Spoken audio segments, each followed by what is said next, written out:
Ajaran Syekh Siti Jenar tentang Al-Fatihah.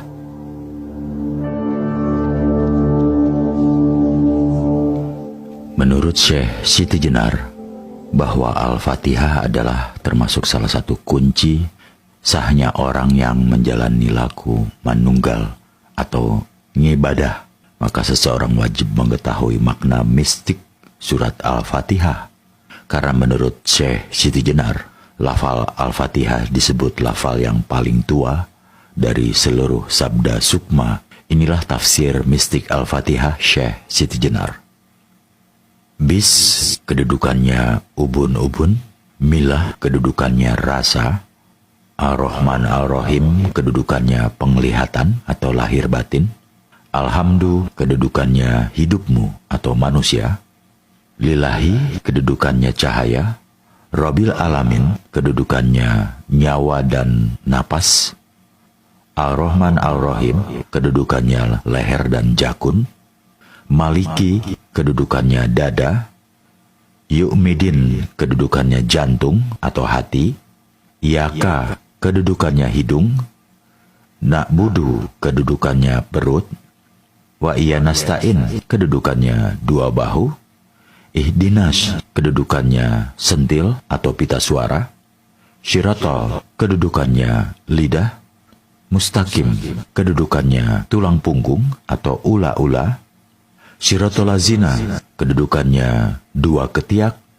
An'amta, kedudukannya budi manusia. Alaihim, kedudukannya tiangnya atau pancering hati. Goiril, kedudukannya bungkusnya nurani. Makdubi, kedudukannya rempela atau ampedu. Alaihim, kedudukannya dua betis. Walabdolin, kedudukannya mulut dan perut atau paneda. Amin, kedudukannya penerima. Tafsir mistik Syekh Siti Jenar tetap mengacu kepada manunggaling Kawula Gusti, sehingga baik badan wadah manusia sampai kedalaman rohaninya dilambangkan sebagai tempat masing-masing dari lafal surat Al-Fatihah. Tentu saja pemahaman itu disertai dengan penghayatan fungsi tubuh. Seharusnya masing-masing dikaitkan dengan makna surahi dalam masing-masing lafaz. Maka akan ditemukan kebenaran tafsir tersebut. Apalagi kalau sudah disertai dengan pengalaman rohani atau spiritual yang sering dialami.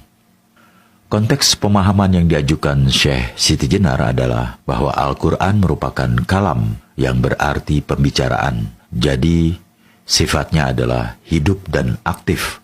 Maka taksir mistik Syekh Siti Jenar bukan semata harfiah. Namun di samping tafsir kalimat, Syekh Siti Jenar juga menghadirkan tafsir mistik yang bercorak menggali makna di balik simbol yang ada. Dalam hal ini, huruf, kalimat, dan makna historis.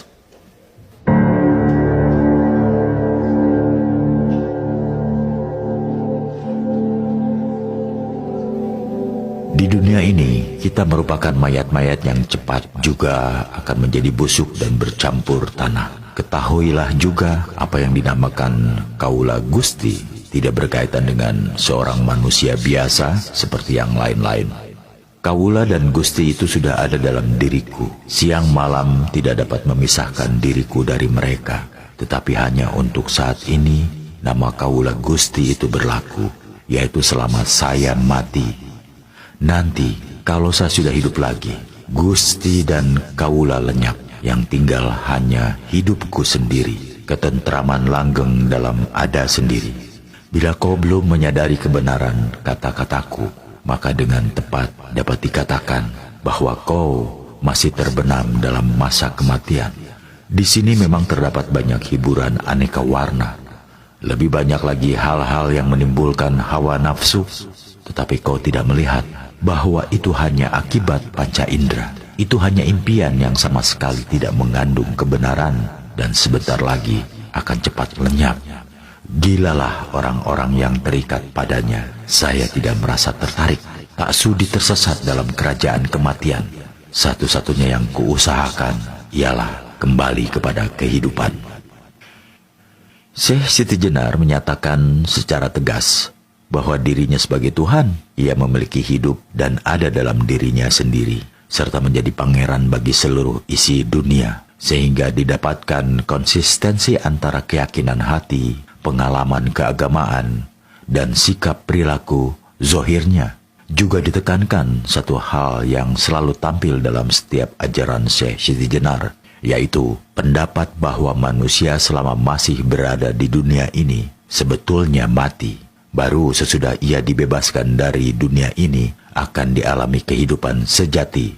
Kehidupan ini sebenarnya kematian. Ketika manusia dilahirkan, badan hanya sesosok mayat karena ditakdirkan untuk sirna. Dunia ini adalah alam kubur, di mana roh suci terjerat badan wadah yang dipenuhi oleh berbagai goda nikmat yang menguburkan kebenaran sejati dan berusaha mengubur kesadaran ingsun sejati.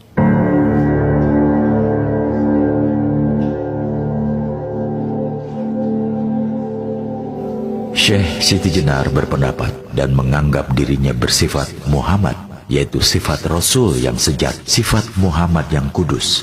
Ia berpendapat juga bahwa hidup itu bersifat baru dan dilengkapi dengan panca indera. Panca indera ini merupakan barang pinjaman yang jika sudah diminta oleh empunya akan menjadi tanah dan membusuk, hancur lebur, bersifat najis. Oleh karena itu, panca indera tidak dapat dipakai sebagai pedoman hidup. Demikian pula budi, pikiran, angan-angan, dan kesadaran berasal dari panca indera, tidak dapat dipakai sebagai pegangan hidup. Akal dapat menjadi gila, sedih, bingung, lupa tidur, dan seringkali tidak jujur. Akal itu pula yang siang malam mengajak dengki, bahkan merusak kebahagiaan orang lain. Dengki dapat pula menuju perbuatan jahat, menimbulkan kesombongan, untuk akhirnya jatuh dalam lembah kenistaan, sehingga menodai nama dan citranya. Kalau kamu ingin berjumpa dengan dia, saya pastikan kamu tidak akan menemuinya, karena Kiai Ageng berbadan sukma, mengheningkan puja gaib, yang dipuja dan yang memuja, yang dilihat dan melihat, yang bersabda sedang bertutur, gerak dan diam bersatu tunggal. Nah, buyung yang sedang berkunjung lebih baik kembali saja. Ini adalah pandangan Syekh Siti Jenar tentang psikologi dan pengetahuan. Menurut Syekh Siti Jenar, sumber ilmu pengetahuan itu terdiri atas 3 macam: panca indera, akal nalar, dan intuisi atau wahyu. Hanya saja panca indera dan nalar tidak bisa dijadikan pedoman pasti. Hanya intuisi yang berasal dari orang yang sudah manunggalah yang betul-betul diandalkan sebagai pengetahuan. Oleh karenanya, konsistensi dengan pendapat tersebut, Syekh Siti Jenar menegaskan bahwa baginya Muhammad bukan semata sosok utusan fisik yang hanya memberikan ajaran isian secara gelondongan dan setelah wafat tidak memiliki fungsi apa-apa kecuali hanya untuk diimani. Justru Syekh Siti Jenar menjadikan pribadi Rasulullah Muhammad sebagai roh yang bersifat aktif. Dalam memahami konsep syafaat, Syekh Siti Jenar berpandangan bahwa syafaat tidak bisa dinanti dan diharap kehadirannya kelak di kemudian hari.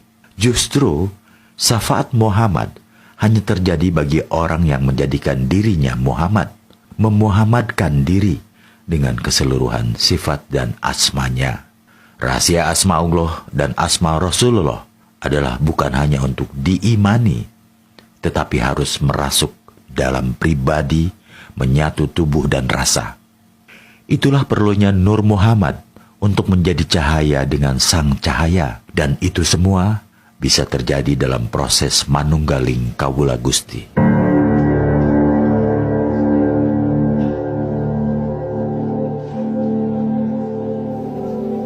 Bukan kehendak, angan-angan, bukan ingatan, pikir, atau niat. Hawa nafsu pun bukan, bukan juga kekosongan atau kehampaan. Penampilanku bagai mayat baru. Andai menjadi Gusti, jasadku dapat busuk bercampur debu. Napasku terhembus ke segala penjuru dunia, tanah, api, air. Kembali sebagai asalnya, yaitu kembali menjadi baru. Syekh Siti Jenar belum mau menuruti perintah sultan. Hal itu disebabkan karena bumi, langit, dan sebagainya adalah kepunyaan seluruh manusia. Manusialah yang memberikan nama. Buktinya, sebelum saya lahir tidak ada. Syekh Siti Jenar menghubungkan antara alam yang diciptakan Allah dengan konteks kebebasan dan kemerdekaan manusia. Kebebasan alam mencerminkan kebebasan manusia.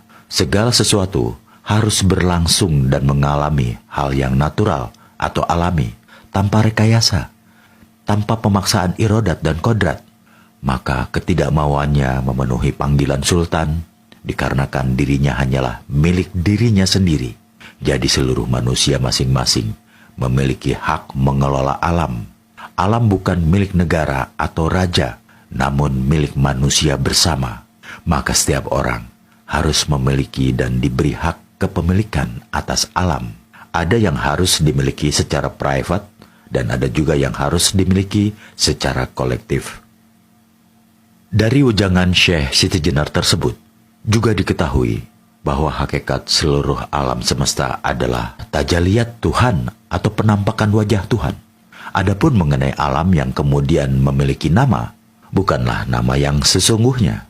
Karena segala sesuatu yang ada di muka bumi ini, manusialah yang memberi nama, termasuk nama Tuhan pun, dalam pandangan Syekh Siti Jenar, diberikan oleh manusia. Dan nama-nama itu seluruhnya akan kembali kepada sang pemilik nama yang sesungguhnya. Memang nama itu perlu, namun jangan sampai menjebak manusia hanya untuk memperdebatkan nama.